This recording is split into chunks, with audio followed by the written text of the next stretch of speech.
You know, we started a new sermon series a couple weeks back entitled The Road to Recovery, and it just kind of speaks to this whole idea that we just need healing, we need recovery from just different things in our life, and there's so many things that are going around in our society right now that I think it's just a really important series. This week I reheard a story that I heard many years ago. I actually have used it from time to time, but I just think it's a great story to illustrate this next point. It's about a delivery truck guy who was going down the road, and every stoplight he would come to, he'd run kind of back to the back of his truck, grab a 2x4 of all things, and start kind of beating against the side of his truck. Nobody could really figure out what he was doing. Nobody could understand until finally somebody asked him, "Hey, what are you doing?" He said, "Well, this is only a 2-ton truck, and I've been carrying 4 tons of canaries, and so I've got to keep 2 tons of them in the air all the time." I know, kind of a weird story, but when I heard that, I thought, that's kind of a picture of life, isn't it? Many of you are out there literally beating yourselves, right? Trying to keep all the stuff that you've got going on in the air, keeping it somehow from crashing down around you. Why? Because we have this tendency in our life to get stuck, right? We get stuck in relationships. We get stuck in bad habits, I think. We get stuck in grief when we lose somebody that we love. We get stuck in anger. We get stuck in our work. We get stuck even sometimes in sexual relationships. And once we get stuck, then we start feeling guilty that we're stuck. You say, I wish I could get out of this, but I just can't seem to figure out how to do it. And then all of a sudden you have this guilt in your life because you just can't seem to get out of it. You can't seem to get unstuck. You can't seem to change it. So then you get angry. And you start getting angry at yourself, saying, I ought to be able to get out of this. I don't understand why I can't get out of this, but I just don't.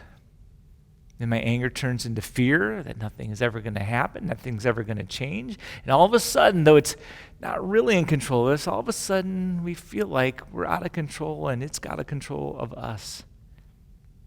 And then your fear, I think it eventually turns into depression, and you start feeling sorry for yourself, and you begin just to sort of resign that this is going to be the way it is. I just give up. I can't change. And pretty soon you start the whole cycle over again and get further and further stuck, it seems like. And so the question really becomes is how do we break out of this stuckness? That's what we've been really talking about for this whole series so far, the last couple of weeks. Step 1, if you remember, was just kind of admitting it. I've got a problem, right? This is sort of the reality step. I'm not God. I can't just speak it into being. I've got struggles. I need him to help me, which kind of led us to the second step, the hope step, which says that not only am I powerless, but here's the cool part, that God has the power to help me change. We talked about putting all our struggles out on this table, this imaginary table, that once it's out there, we can begin to deal with our stuff, so that God can begin to heal the stuff, the struggles in our life. And we were reminded that he knows all about our problems, that he sees everything, that he cares about our problems. And you know what? Most importantly, he cares about you and me. He knows everything, and yet he wants to help us change. Isn't that amazing? I think it's absolutely amazing. But it's not just enough to know that he's going to help you out. You've got to somehow do your part as well. You've got to take an action. You've got to make a decision. You've got to walk across the line. Like the old saying, if you want to walk on water at some point, you got to get out of the boat. So what is step 3, right? Consciously choosing to commit all of my life and all of my will to Jesus' care and control. Right, this step is based on what Jesus actually said in Matthew 11. He said these words, "Come to me, all of you who are weary and overburdened, and I will give you rest. Take my yoke upon you and learn from me, for my yoke is easy and my burden is light." Jesus is just saying this, guys. Come to me. Right? It's God's invitation to us. He wants us to come to him. I will make your life easier, Jesus says. I will lighten your load, he says. I will give you release. I will give you rest. Give me control and let me care for your life and watch what I do. For life, when you do that, I promise you, it just gets so much easier. And if that's the case, then maybe the question is, what is it then that keeps us from taking this next step? What is it that keeps us from getting out of the boat and giving ourselves over to God? It causes me to procrastinate giving my problems to God and to delay surrendering my life to God and into the care and control of Jesus. Thinking in the end, there's at very least 4 things that get in our way, and I think you'll recognize these as we go through them. But obviously one of the first ones is just pride. Pride keeps us from admitting what? That I need help. Proverbs 18:12, it says, arrogant people are on the way to ruin because they won't admit it when they need help. For example, how many guys do you know, and this could be true of the gals too, but how many guys do you know refuse to look at the directions on how to put something together before they start trying to put it together? Why is it that we do that? I have no idea. Maybe it's the challenge. I don't know. Maybe it's the excitement. Maybe we could do it this time. In Proverbs 10:8, though, it speaks to that. It says this, the self-sufficient fool falls flat on his face. And so maybe you're not ready to take this next step. I don't know. Maybe you're not ready to say, I give control and the care of my life into Jesus' hands. I'm not ready to do that yet. I still got a ways to go. And you start wondering, what is it that will kind of push me over into that? And God will just tell you, right, what you need is a greater dose of pain in your life, because the greater the pain gets, the more willing you become to actually deal with your stuff. And so God, in his love for you, because he does love you so much more than you could ever imagine, he will gladly allow a little bit more pain in life and a little bit more pain in your life until he gets your attention. What else keeps us from moving out of that boat? How about guilt? Guilt keeps us from taking this next step all the time. It's where maybe I'm ashamed to ask God for help. I know people that do this. Psalm 40 verse 13 says, problems far too big for me to solve are piled higher than my head. Meanwhile, my sins, too many to count, have caught up with me. I'm ashamed to look up. You ever felt that way, where you're just ashamed to look up at God because of the stuff that you've done or you've said or you continue to do? You say, I don't want to ask for God for help again. You don't know how many times I've asked him for help. You don't know how many promises I've made and how many times I've broken those same promises. I'm just too embarrassed. I'm too weak to ask God for help anymore. You don't know all the things I've done wrong, all the things I continue to do. I couldn't go to God and ask for help right now, not in a million years, not again. But hear me say, if that's where you are, you're just wrong. You're listening to Satan's lie, because there is no sin that God cannot forgive. No sin. For there's absolutely nothing you can do to out-sin God's grace in your life. Nothing. And so don't let pride or guilt keep you from taking the next step. He wants to forgive your guilt. That's why he sent you Jesus. He wants to help you in your life. That's how much he loves you. And then there's another one too. How about fear? Is fear one of those? Absolutely. Fear keeps me from getting out of the boat. Maybe that's one of the big ones. This is where I'm afraid of what I might have to give up to really let Jesus be in control. Here's one of my favorite stories. There's this guy, and he falls off a cliff, right? And he's halfway down, and somehow, amazingly, he grabs hold of a branch. And he's hanging on to this for dear life. He looks 500 feet down, and then he looks 500 feet back up, right? He cries out, somebody, help me, help me, help me. And he hears the voice of God. This is the Lord. Trust me, Let go, and I'll catch you, God says, right? Let go, and I'll catch you. He looks back down 500 feet, right? Looks back up 500 feet, and he starts crying out, is there anybody else out there, right? Is there anybody else at all? The reality is that for so many people today, God is simply a last resort. And as a result, some of you are kind of hanging on for dear life in your life. You're hanging on by that branch. You're saying, this isn't that bad. No, seriously. Yeah, no, this is all right. There's no problem here. I'm doing fine. No, seriously. But there's the question, right? What are you afraid will happen if you actually let go? If you actually commit your life to Christ, what are you afraid will happen if you give God care and control of your life? One guy I know answered honestly. One time he goes, he'll turn me into a religious nut, or, a pastor like you. Right? But he said, I don't want anybody controlling me, right? He wanted to be in control of his life. But I'll just tell him, hey, who are you kidding, right? You're always being controlled by something. It's just when you give yourself over to the Lord, you're choosing who's going to be in control of your life. You choose that when you let God control your life. But you're always controlled by stuff like the opinions of other people. Some of you are controlled by the hurts of the past that you just won't forget. Some of you are controlled by habits and hang-ups that you know are destructive toward your life, but you won't quit them. Some of you are controlled by your parents who brought you up. Bob Dylan used to say, you're going to have to serve somebody, even if it's your own ego. Real freedom is choosing then who your master will be. So let me ask you, who or what are you letting control your life right now and that you're afraid to let go of? Who or what are you holding on to that you think, I can't let go of this in order to give my life truly over to God? Could be a relationship, an ambition, a habit, a lifestyle, possession, even a fear. Whatever it is, my encouragement to you today, though, is just this. Just give yourself over to God. Give him control of your life. Say, God, here's my life. I'm doing a bad job kind of doing it. I need you in control. I need you leading me more and more and more, and let him take care of the rest.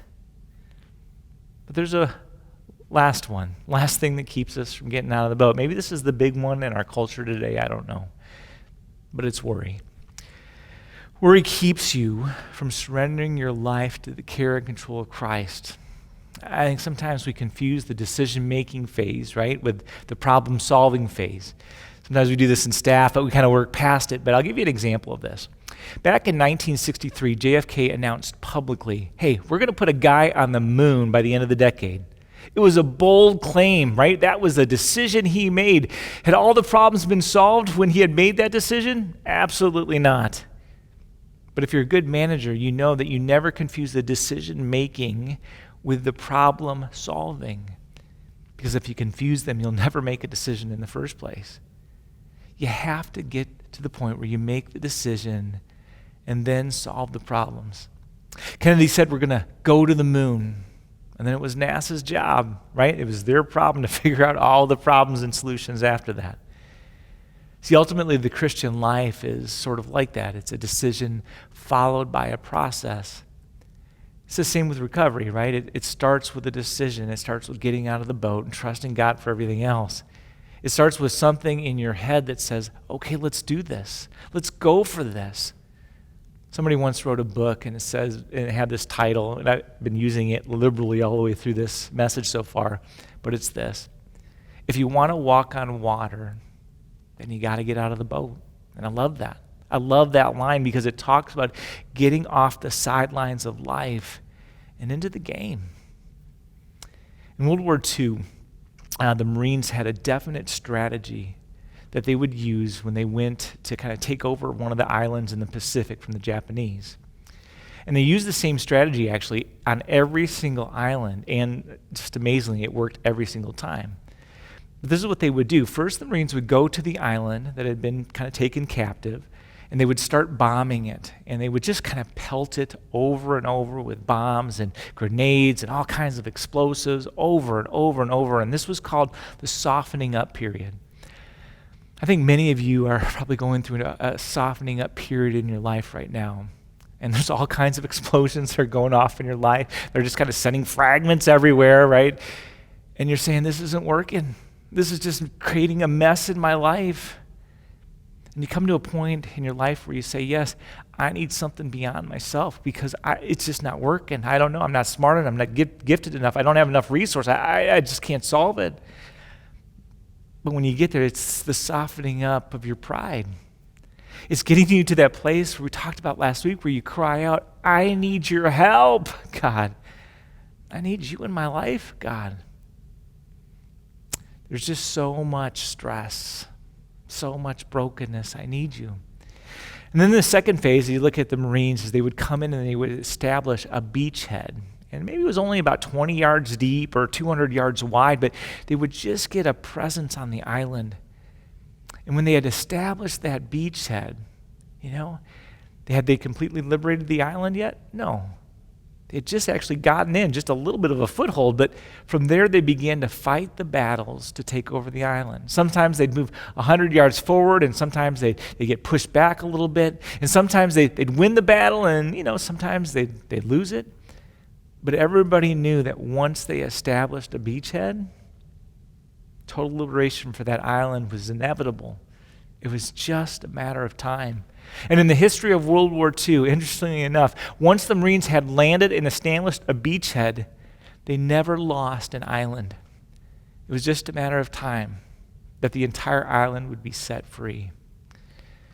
So when you make this step, what's happening is God sort of gets a beachhead in your life.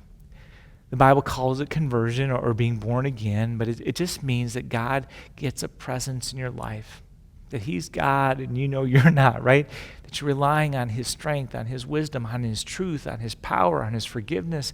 Now, does that mean that everything in your life is perfect at that point? Absolutely not. It just means God's in your life. And he's got a beachhead. And for the rest of your life, his promise is he's going to be setting you free little by little by little.